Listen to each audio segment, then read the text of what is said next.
and welcome to Daily Spark TV. I'm your host, Dr. Angela Chester. Today we are talking about greatness. That's right, dare to be great. My guest today is Dr. Robert Lawson, and I think he's the perfect guest to help us talk more about this topic. Let me tell you a little bit more about Dr. Lawson. Dr. Robert Lawson has degrees from the University of Rio Grande, Marshall University, and Nova Southeastern University. He has spent the past 45 years as a teacher and an administrator in various school systems around the country. He's also the author of 12 books, which focus on psychology of human achievement and excellence. His most recent publication is Greatness Awaits: Putting Your Dreams into Action. So that's right, we're talking about greatness, and I dare ya to be great. So imagine that moment. What do you want to do? Who do you want to be? Do you have that in your mind's eye? Well, what's keeping you from achieving that? That's what we're going to talk about today. Welcome to the show. Welcome, Dr. Lawson. So glad that you're here with me today. Well, thank you so very much for having me. I welcome the opportunity. Now, I just read off all of your achievements, and that is so wonderful, but I want to know a little bit more about you. Who do you say you are in your own words? Well, I say I'm a father, and I've been a father for quite a while. I have 3 sons, and 2 of them are going to be college graduates. In fact, one already is. I'm very excited about that because I think that education in our society is incredibly important in terms of where we go and what we do. I think everyone is nodding their heads that education is so important. Speaking of education, you have worked in that field for quite some time, be it that it's in high school or as a college instructor. Why do you feel that it's important to work with that particular age group? Well, I started out as a junior high instructor in 7th and 8th grade, and then I moved to the high school ranks. And as you said, I've had an opportunity to interact with students and do some college teaching as well. And I have found that if the information is presented in an appropriate fashion, that students can capture the seriousness of it. And I'm very, very excited about not just the subject matter, but making an effort to build the entire person. That's my goal, as it's always been my goal as an instructor, is to think about the person as a whole and try to figure out how I can help them to navigate life as it comes at them. I love how you just said that you want to build the entire person, that you want them to behold. Are there any things in particular that kind of come to mind that you can think of that keep us from building our whole selves? Well, as we go through life, we encounter a number of attitudes that pervade the way we think. Our mentality is enhanced tremendously by the individuals by whom we are influenced, and we hear so many things, and the things that we hear impact and affect us. Absolutely. And so we have to make sure, and I'm always telling young people and young adults and middle-aged adults that what we have to do is to figure out how to turn the negativity around and turn it into something that's very positive. And I have some ideas about how to do that. One of the things that you talk about, and I absolutely love because I talk about it as well, and that is vision, finding one's vision and purpose for your life. So if we concentrate on that vision aspect of it, someone may be saying, well, there are things that I'd like to do, there are things that people have told me that I'm good at, but I don't know about this thing called vision. So kind of twofold question. What is this thing called vision? And how do we tap into it? How do we achieve the vision?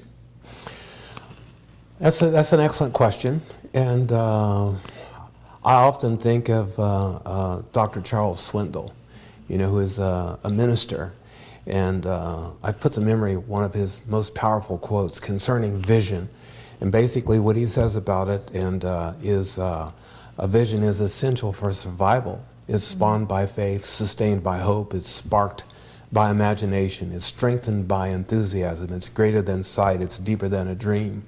It goes beyond the realm of prediction or anything that we can imagine with our finite mind. And so when I think about that quote, I am spending time thinking about not just what it is that I am now, but where it is that I want to go, and what it is that I really want to do, and what is the vehicle or the mechanism that's going to be able to get me there. In other words, when you talk about vision, it is something that is tied in directly to an individual's purpose, which is your reason for being, or in French, as they say, your raison d'etre, reason for being. Why am I here? I came up with a philosophy over 30-some years ago, and my desire is to see, touch, and inspire the hearts of people, making them aware of their worth and value to themselves and to others. I honestly feel that that's what I was put here on the planet to do. And as you continue living every single day of your life, you're going to be modifying your stance, your approach. You're going to be learning from your experiences. You're going to be learning from the challenges that you confront, because you are constantly becoming who it is that you were designed and meant to be. I love how you just said that when you understand what your life's purpose is, it is so easy to walk in it. It is so easy to get up in the morning and say, today I know what my purpose is. I know personally that's what I do, and say, Lord, is there anything additional that you would have me do today? And it is a great place to be. Well, we need to take a short break, but don't worry, we will come back and continue this great conversation.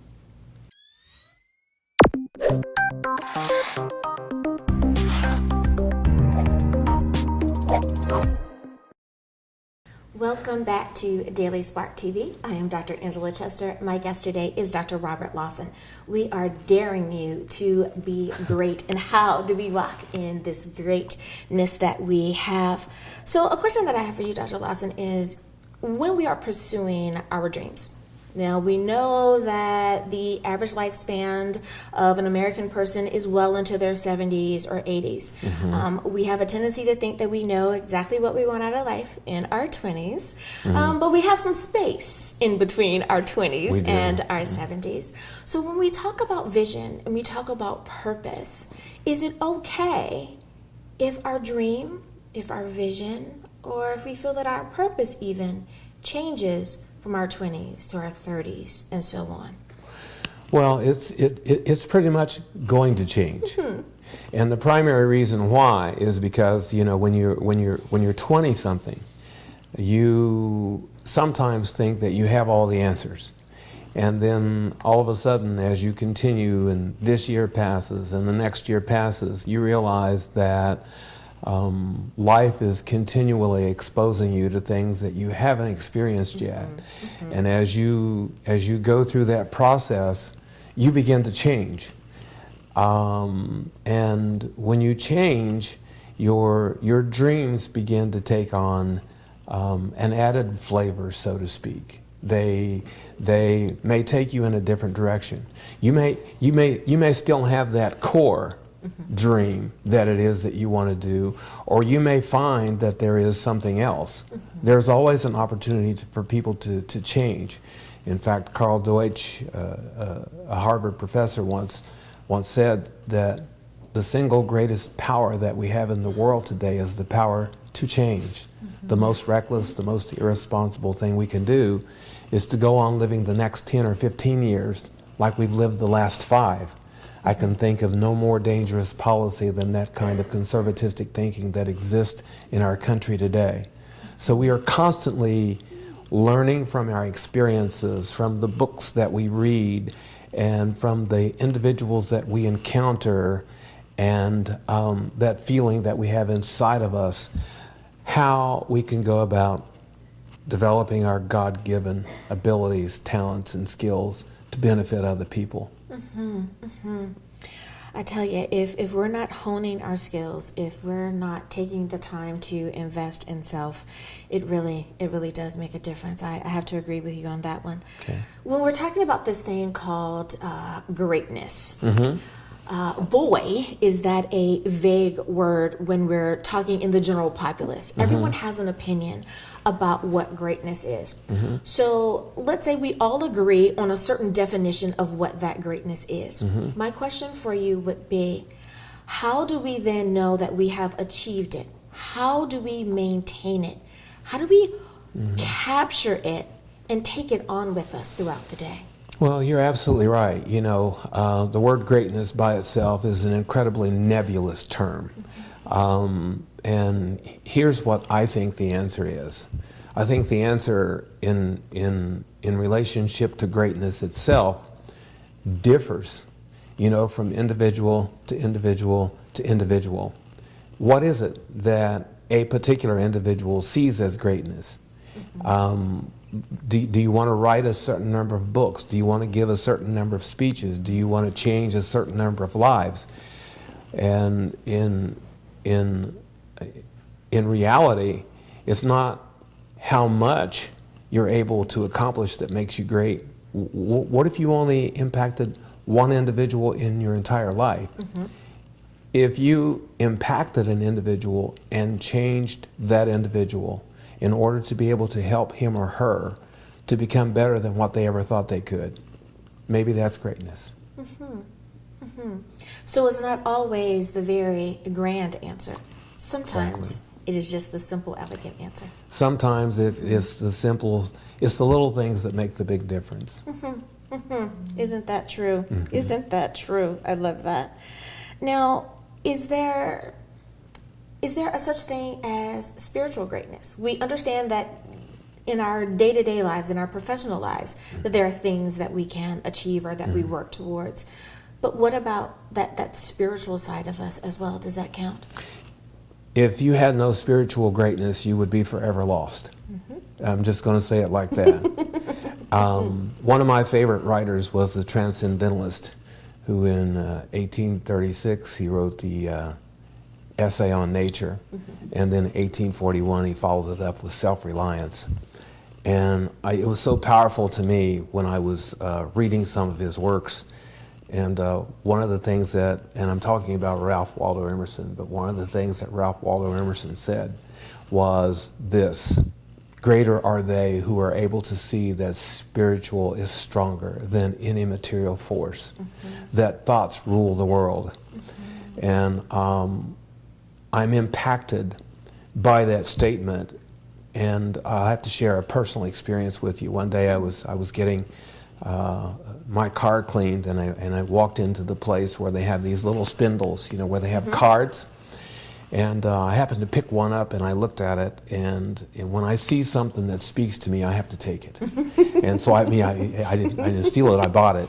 But it was a card, and it was put together by a lady by the name of Ellen Cuomo. And on the card, there was this verse. And the verse was this, and this relates to spiritual. And it was faith. Faith is risking what is for what is yet to be. It is taking small steps knowing that they lead to bigger ones. It is holding on when you want to let go. It is letting go when you want to hold on. It is looking beyond what is and trusting for what will be. It's the presence of light and darkness and the presence of God in all.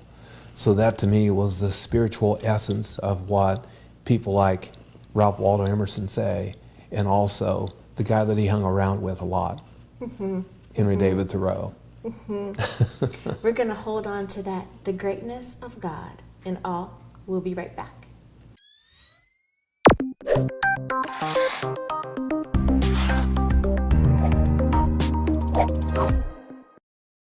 Hi, I'm Dr. Robert L. Lawson, and I just wanted to take a few moments to share with you that I have a book, and it's called Greatness Awaits, and the subtitle is Putting Your Dreams into Action. And it was released on October the 17th of 2017. And it is a very, very powerful book that builds a lot of desire and energy in helping people to achieve fantastic things in life. I have a chapter on purpose, I have a chapter on faith, I have a chapter on persistence, getting things done, you name it, it's in the book. Especially the power of optimism. and it's a great book.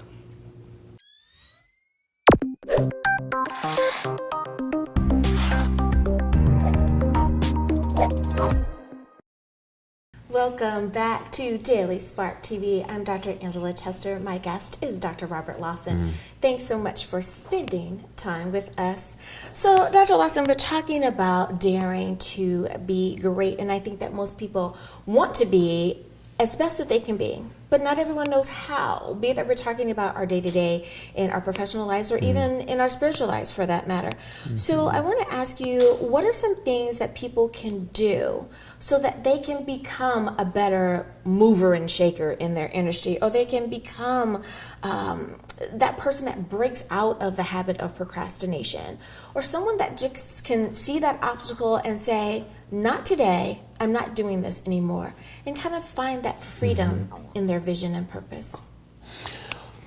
Well, I think a big part of it has to do with having a plan. First of all, because there's an old adage that says people who fail to plan are planning to fail. And so another quote that kind of goes along with that is Anthony Robbins' famous quote, which he says, anything that you consistently improve, you will wind up dominating. So if we put those two together, if we have a plan, and then we make an effort to change old habits into good habits by working on that plan on a consistent basis, or try to do something every day, that can get you out of the old way of thinking and the old way of doing. When you get up that morning, maybe even before you go to bed, I don't know, some people are evening people, some people are afternoon people, they're morning people. Whatever what it is that works best for you, figure out what it is that you need to do so that you're creating a step-by-step process, and you literally have a plan that you can follow. Years ago, I was at a seminar that Zig Ziglar did, and I've incorporated that a lot into my life. He says the first thing you've got to do is identify your goal. Then you set a deadline to achieve it. Then we talk about the obstacles that impede your progress. Determine what it is that's going to stop you. Figure out what talent, what skill, or what ability you're going to need to be able to do something, and then just work on it effectively from that point. You said so much in that. I do not have enough time to address it all, but boy, do I wish that I could spend more time with you. And I love how you said that we have to make sure that one thing that we do is put a date to the plan. Absolutely. I think so many times people do not put a date to it, and it simply becomes this lofty dream that kind of just rolls over and on and on and on, because there's no end to it. There's no result. There's no possibility of it happening, because you don't even understand when the expectation is supposed to come. Well, let's say, if a person has a deadline and they're not able to make the deadline, because I think that is something that also stops individuals. Well, good heavens, don't stop, just reset it. If you don't get it the first time, then reset it. You haven't failed, it's just delayed, for a period of time.